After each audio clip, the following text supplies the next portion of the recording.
Assalamualaikum warahmatullahi wabarakatuh. Selamat pagi guys. Mata-mata Makron kembali hadir melaporkan tentang perjalanan saya dari tempat tinggal menuju kantor di kawasan Menteng. Nah, kita akan melihat sejumlah persoalan ya. Terutama kita ingin memotret ya bagaimana perilaku pengemudi, pengguna jalan ya, yang pada umumnya kita lihat sehari-hari, tetapi kita cenderung membiarkan atau ya menerima ya afirmatif ya, cenderung menerima sebuah kebiasaan-kebiasaan yang tidak normal ya. Nah, ini keadaan lalu lintas cukup lancar. Waktu sudah menunjukkan pukul 9.40 di jam kabin saya. Nah, keadaan lalu lintas relatif lancar. Di depan sana tampak perempuan, seorang ibu sepertinya membonceng anaknya atau keponakan, saya tidak tahu. Itu tanpa mengenakan helm yang dibonceng, yaitu anak kecil ya, anak ya sekitar umur 7 tahun atau 6 tahun ini, atau ya tidak mengenakan helm ya. Kemudian yang pengemudinya seorang ibu itu mengenakan helm. Nah, jadi ini tidak boleh teman-teman ya, karena helm bagi baik yang membonceng maupun yang dibonceng itu sesuai ketentuan. Untuk apa helm? Untuk melindungi area kepala jika terjadi benturan ya, sebagai payung sebelum hujan. Begitu kira-kira. Jadi untuk antisipasi agar tidak mengalami fatal ya, luka yang fatal atau akibat yang fatal jika terjadi benturan, maka kepala dilindungi oleh helm. Dan di antara sela-sela mobil depan saya ini, di ujung pertigaan situ ada juga kali ini seorang lelaki membonceng anak perempuan kecil, dua malah, depan dan belakang, yang kedua-duanya anak tersebut tidak mengenakan helm. Nah, ini keseharian keadaan jalanan kita. Sebagian masyarakat kita sangat abai ya dengan aspek-aspek keselamatan, tidak memperhatikan ketentuan aturan yang sudah diberlakukan. Sebenarnya aturan itu diperuntukkan bagi kita, para pengguna jalan, baik saya maupun orang lain yang lainnya, karena bersifat ya sebagai norma ya, norma sosial agar masyarakat tertib, kemudian tatanan lalu lintas juga bisa berjalan dengan normal, dan pada akhirnya akan terciptanya situasi aman dan nyaman, lancar ya. Itu kira-kira aturan lalu lintas yang dibuat. Tapi kadang memang di antara kita sendiri banyak yang melanggar. Nah, ini juga nih, motor di sebelah kiri ini, 3 anak remaja ya, yang satu bawa helm, bawa gitar. Ketiga-tiganya tidak menggunakan helm. Nah, lalu depan saya juga ini, seorang laki menggunakan motor tidak menggunakan helm. Ini seorang perempuan mau putar balik tidak mengenakan helm. Jadi kalau kita hitung dari 100 meter ke belakang itu sudah berapa orang. Ini di seberang arah berlawanan juga 2, 3 ya, 4, 5, 6, 7, 8, 9, 10, 11 ya, dalam rentang jarak 100 meter sudah belasan orang yang melanggar sejatinya.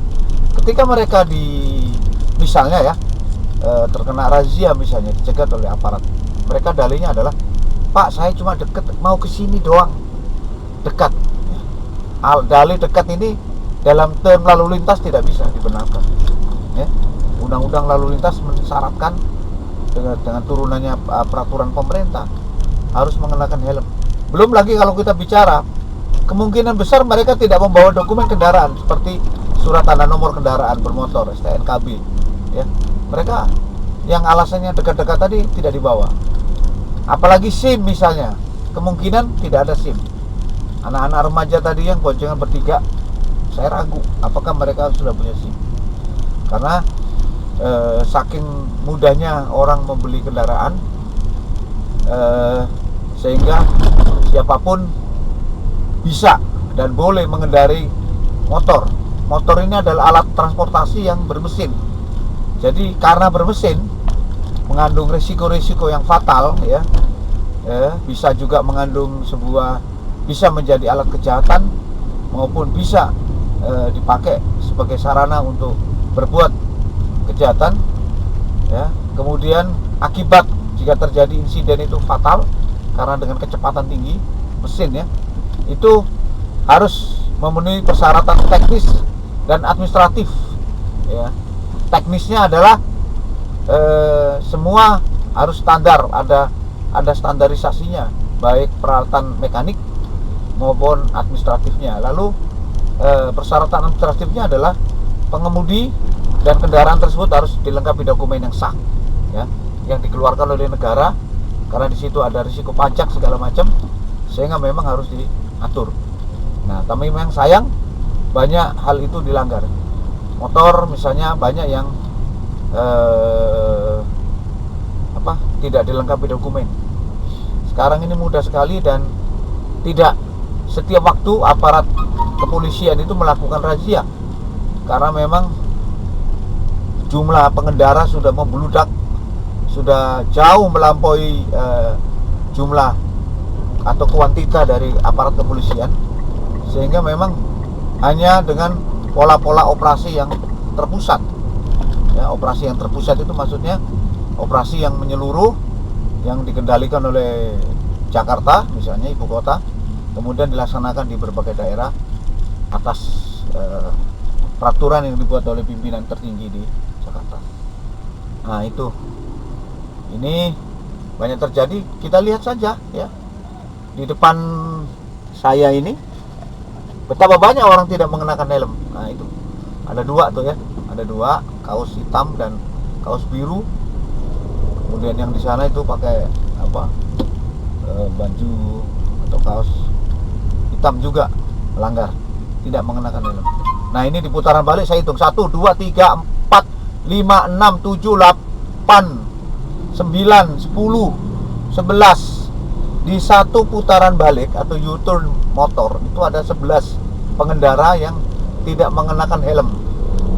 Ya, betapa ini satu keadaan yang nyata di depan mata, dan tidak ada upaya apapun atau tindakan apapun dari siapapun, dan ini boleh dikata sebagai sebuah tindakan pembiaran dan pembiasaan. Akhirnya orang tidak mengenakan helm kemana-mana itu sudah hal yang lumrah, ya. Itu kira-kira. Jadi inilah keadaan di masyarakat kita, ya, masyarakat kita. Saya kira ini terjadi di berbagai tempat, tidak hanya terjadi di Tangerang, di Jakarta, tapi juga di kota-kota lain, di pelosok-pelosok yang lain. Ini kita lihat, kita perhatikan, banyak sekali helm menjadi barang yang langka. Sepertinya yang mengenakan helm itu yang para pelaju, ya, ada urusan yang jarak jauh sepertinya, ya, jarak jauh menjadi relatif. Mungkin seperti saya dari rumah ke Jakarta tempat kerja itu 30-an kilometer. Nah, jadi kalau sudah puluhan kilometer baru mereka mengenakan helm. Kalau tidak, kemanapun mereka berputar-putar walaupun sudah radius 10 km, asal tidak ke area yang yang menerobos jalur utama gitu, mereka tidak akan mengenakan helm. Tapi saya lihat pengendara ojek online masih relatif tertib, ya, mereka selalu mengenakan helm, ya. Di depannya arah berlawanan kita lihat, nah, ini ojek online Grab, di belakangnya ada Grab juga, nah, itu mengenakan helm, ya, mereka mengenakan helm. Mungkin juga mereka perginya nggak terlalu jauh, ya, tidak terlalu jauh, tapi mereka disiplin. Salut buat pengemudi ojek online yang selalu tertib dalam hal helmisasi, ya, perlindungan terhadap kepala, area kepala, karena itu penting, karena insiden bisa terjadi kapan saja, ya, dan menimpa siapa saja, sehingga jika terjadi benturan atau kondisi terlempar misalnya, itu bisa setidaknya mengurangi risiko. Tidak ada yang bisa menjamin keselamatan penuh. Keselamatan hanya Allah yang memberikan, tetapi ikhtiarnya adalah mengurangi risiko dari fatal dari kondisi yang fatal. Itu kita harapkan semakin lama sikap perilaku mengemudi di jalan lebih tertib, ya, lebih beradab, ya. Ada di situ ada sopan santun, ada saling menghargai, ya. Toleransi justru adanya di jalan salah satunya. Jadi bicara toleransi banyak yang intoleran di jalan. Nah, ini yang kemudian menjadi kritik kita. Jangan hanya yang persoalan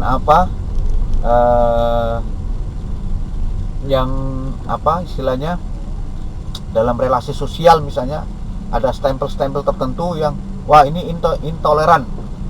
Kalau tidak mengucapkan misalnya selamat begitu kepada agama lain dianggap intoleran. Nah, ini penyalahgunaan terminologi yang menurut saya secara serampangan, ya. Ini yang intoleran ini di jalan banyak sekali, ya. Ya, tidak toleransi kepada yang lain. Misalnya mereka mengemudikan kendaraan dengan seenaknya tanpa memperhatikan kepentingan orang lain. Misalnya, ya mohon maaf, pengemudi ini parkir ini belok. Nah, ini intoleran, ini tidak toleransi. Sudah tahu nih jalanan sempit, dan kemudian mereka menurunkan barang yang jumlahnya besar dan itu relatif lama. Ini menghambat. Nah, tidak toleransi itu kepada yang lain. Dia mau-maunya sendiri. Nah, kalau mau toleran, itu jamnya ketika jam bongkar loading atau ya ketika bongkar pengirim barang, ya lakukan dari pagi hari. Nah, begitu, sehingga tidak mengganggu kepentingan umum. Jadi kira-kira gitu. Itulah yang disebut toleransi, ya. Ya. Mentolerir keadaan orang lain, ya, selain diri kita sendiri yang minta ditolerir. Itulah gambaran, ya. Kemudian yang sikap intoleran yang lain, seperti pengemudi sepeda motor, potong sana, potong sini, belok sana, belok sini, tanpa memberikan aba-aba. Itu juga intoleran.